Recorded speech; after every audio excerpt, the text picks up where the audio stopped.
ever wondered why you choose one product or another? क्यों हमें कुछ ब्रांड्स ज़्यादा अट्रैक्ट करते हैं? That's all about consumer behavior. How and why we make buying choices? Today we will break it down simply so you can understand what drives you choose and how business use this knowledge. Firstly, we will discuss about the definition of consumer behavior. Basically, consumer behavior होता क्या है? Consumer behaviour का मतलब होता है कि लोग किस तरह से डिसाइड करते हैं कि हमें क्या चीज़ परचेज करनी है और क्या चीज़ परचेज नहीं करनी, और हमें वो चीज़ क्यों परचेज करनी है और हमें उसे कैसे यूज़ करना है. ठीक है. Basically consumer behaviour is the study of customers buying habits, preferences and decisions. आगे हम एग्जाम्पल से समझ लेते हैं. अब आप सोचें कि आपने अपना स्मार्टफोन क्यों खरीदा इंस्टेड ऑफ सिंपल फोन. हो सकता है आपने प्राइजेस की वजह से स्मार्टफोन खरीदा हो, ब्रांड की वजह से, या उसमें फीचर्स अच्छे हैं इस वजह से. तो ये सारा जो बिहेवियर है कि आपने ये चीज़ क्यों खरीदी, क्या सोचकर खरीदी, ये सारा कंज्यूमर बिहेवियर है. कंज्यूमर बिहेवियर की इंपॉर्टेंस क्या है, इसे क्यों पढ़ा जाता है? बेसिकली कंज्यूमर बिहेवियर एक्सप्लेन करता है वाई, मतलब कोई भी बाइंग डिसीजन के पीछे ये वाई को एक्सप्लेन करता है कि उसने ये चीज़ क्यों खरीदी है, उसकी क्या प्रायोरिटीज थी, प्राइस की वजह से, ब्रांड की वजह से, किस वजह से. तो इसकी वजह से क्या होता है कि ये बहुत इम्पोर्टेंट है, इसलिए कंपनीज के लिए इम्पोर्टेंट इस वजह से है कि कंपनीज को पता चल जाता है कि कंज्यूमर जो है वो किस तरह का प्रोडक्ट परचेज करना चाह रहा है. कंपनीज फिर उसी तरह का प्रोडक्ट बनाती है. दूसरा, कंपनीज को प्राइजेस का आइडिया हो जाता है कि कंज्यूमर की रेंज क्या है. ज़्यादातर कंज्यूमर्स किस रेंज की प्राइजेस में परचेजिंग करना पसंद करते हैं. इसके अलावा कंपनीज को ये समझ आ जाता है कि कंज्यूमर की साइकी क्या है, तो उसके अकॉर्डिंग वो अपनी स्ट्रेटजीज, मार्केटिंग स्ट्रेटजीज प्लान करते हैं कि एडवर्टाइजमेंट किस तरह से करनी है, प्रमोशन किस तरह से करनी है. इसके अलावा ये कंज्यूमर की सेटिस्फेक्शन को इंक्रीज़ करता है, क्योंकि जब उनको उनकी नीड की चीज़, उनकी जो चीज़ जिस तरह की उनको ख्वाहिश है उस तरह की चीज़ मिलेगी मार्केट में, तो वो उसको परचेज़ करेंगे तो उनको सेटिस्फेक्शन मिलेगी. फॉर एग्जांपल, अगर किसी कंट्री के लोग हेल्थियर स्नैक्स पसंद करते हैं तो कंपनीज भी फिर हेल्दी स्नैक्स बनाएगी. वो शुगर फ्री या लो फैट के स्नैक्स बनाएगी ताकि लोग ज़्यादा से ज़्यादा परचेज़ करें. कंपनीज जो हैं वो ऐसे ही गेस नहीं करती, बल्कि वो कंज्यूमर बिहेवियर का डाटा लेती हैं, चेक करती हैं कि लोगों की क्या प्रायोरिटीज़ हैं, लोग क्या चीज़ें ज़्यादा पसंद कर रहे हैं, फिर उस तरह की चीज़ प्रोड्यूस करके मार्केट में लेकर आती हैं.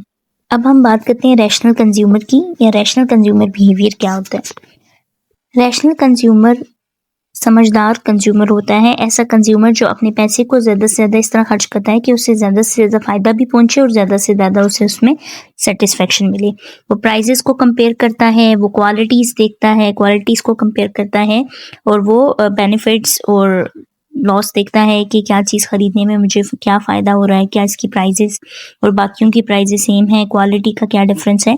तो ये सारी चीज़ों को जानते, मतलब इन सारी चीज़ों को सोचते समझते हुए फिर अपना परचेजिंग का डिसीजन लेता है. रैशनल कंज्यूमर की कोशिश होती है कि उसको ज़्यादा से ज़्यादा खुशी या ज़्यादा से ज़्यादा सेटिस्फेक्शन मिले उन्हीं पैसों में जो उसके पास हैं. जितनी उसके पास मनी है उसमें वो ज़्यादा से ज़्यादा सेटिस्फेक्शन हासिल कर सके. वो अपनी मनी को वेस्टफुल चीज़ों में या ऐसी चीज़ों में, फजूल की चीज़ों में खर्च नहीं करता, स्पेंड नहीं करता जिसमें उसे कम फ़ायदा हो या बिल्कुल ना हो. फॉर एग्जाम्पल, अगर आप एक रैशनल कंज्यूमर हैं और आपके पास 1000 रुपीज़ हैं, आप उनमें फ्रूट खरीदना चाह रहे हैं, तो अब आप डिफरेंट कम्बिनेशन ऑफ फ्रूट्स लेंगे, इनके एप्पल्स लेंगे, बनानास लेंगे, मैंगो लेंगे. आप ये नहीं करेंगे कि सारे के सारे पैसों के एप्पल्स ही ले आएँ, तो वो फिर उससे आपको सेटिस्फेक्शन और इंजॉयमेंट कम मिलेगी. जब आप 2-3 तरह के फ्रूट्स लेंगे तो आपको 2-3 तरह के टेस्ट मिलेंगे, ज़्यादा सेटिस्फेक्शन मिलेगी और आपको ज़्यादा खुशी होगी, ज़्यादा अच्छा लगेगा. चलिए एक डेली लाइफ एग्जाम्पल भी कर लेते हैं. फॉर एग्जाम्पल, ऐसा हो कि आप लोग यूनिवर्सिटी में बैठे हुए हैं या कज़न्स की गैदरिंग है, आप लोग कज़न्स सब इकट्ठे हुए हैं और आप लोग कुछ खाना चाह रहे हैं, तो आप अपनी मनी इस तरह से स्पेंड करेंगे कि सबका पेट भी भर जाए और आप लोगों को वो अफोर्डेबल भी हो. और तो आप कोई इस तरह की डील्स देखेंगे, डिफरेंट ब्रांड्स के ऊपर कोई डील्स वगैरह चेक करेंगे जिसमें आप सबका पेट भी भर जाए और आप लोगों को पैसे भी बहुत ज़्यादा ना लगें. तो ये एक रैशनल बिहेवियर है. अब आज के टॉपिक को समराइज कर लेते हैं. कंज्यूमर बिहेवियर बेसिकली हमें ये बताता है कि कंज्यूमर क्या परचेज करना चाह रहा है, क्यों परचेज करना चाह रहा है, और वो क्यों वो कैसे डिसीजन लेगा अपना. और जो रैशनल कंज्यूमर है वो स्मार्टली चूज करता है. वो हर चीज़ को मद्देनजर रखते हुए, प्राइसेस को देखते हुए, क्वालिटी को देखते हुए, हर चीज़ को मद्देनजर रखते हुए अपनी इनकम को या अपनी मनी को स्पेंड करता है। और ये कंज्यूमर बिहेवियर स्टडी करना सिर्फ कंपनीज के लिए ही नहीं बल्कि आपके अपने लिए भी फ़ायदेमंद है, क्योंकि जब आपको पता होगा इन सब चीज़ों का तो फिर आप स्मार्टली चूज़ कर सकेंगे अपनी चीज़ें और अपनी मनी वेस्ट नहीं करेंगे। अगर आपको कॉन्सेप्ट समझ आ गया है और वीडियो पसंद आई है तो लाइक करें, सब्सक्राइब करें क्यूरियस इकोनॉमिस्ट हब, और अपना परचेजिंग एक्सपीरियंस मेरे साथ कमेंट सेक्शन में शेयर करें। मुझे मज़ा आएगा आप लोगों का परचेजिंग एक्सपीरियंस सुनते हुए। क्या आप भी चीज़ें खरीदने से पहले सोचते हैं? क्या आप एक रैशनल कंज्यूमर हैं?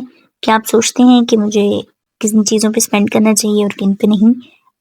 और किस रेंज में चीज़ें लेनी चाहिए? मुझे कमेंट सेक्शन में बताएं।